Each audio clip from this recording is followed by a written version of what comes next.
প্রথমত অঙ্গীকার বাস্তবায়নের বিষয়ে সবাইকে সর্বাত্মকভাবে কাজ করার বিষয়ে করলেন, দুর্নীতির ব্যাপারে সতর্ক করলেন এবং যাতে মানুষের যে প্রত্যাশা সেটা পূরণ করা যায় সেজন্য অপ্রয়োজনীয় সময় নষ্ট কিংবা যেটা একেবারেই না করার নয় সেই ধরনের কাজ মূলত অঙ্গীকার বাস্তবায়নটাই প্রধান এজেন্ডা।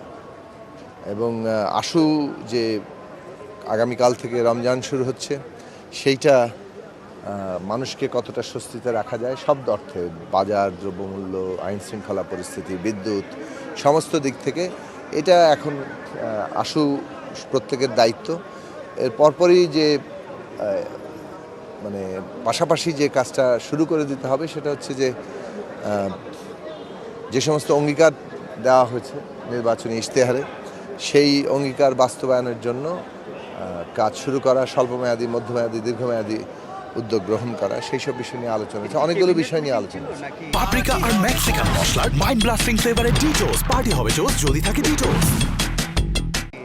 এটা মূলত একটা পুরো মন্ত্রী পরিষদকে নিয়ে একটা মত বিনিময়। কোনো মন্ত্রী পরিষদের সদস্যকে যাতে কেউ ব্যবহার করে কোনো ধরনের দুর্নীতির জায়গায় কেউ আশ্রয় নিতে না পারে সে ব্যাপারে প্রত্যেককে সতর্ক থাকতে বলেছেন।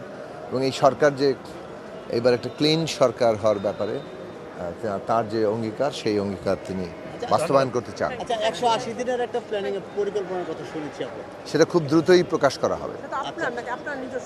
এটা পুরো সরকারের মানে মাননীয় প্রধানমন্ত্রী তা 180 দিনের একটা পরিকল্পনা হাজির করবেন এবং সেটা খুব শীঘ্রই হাজির করা হবে।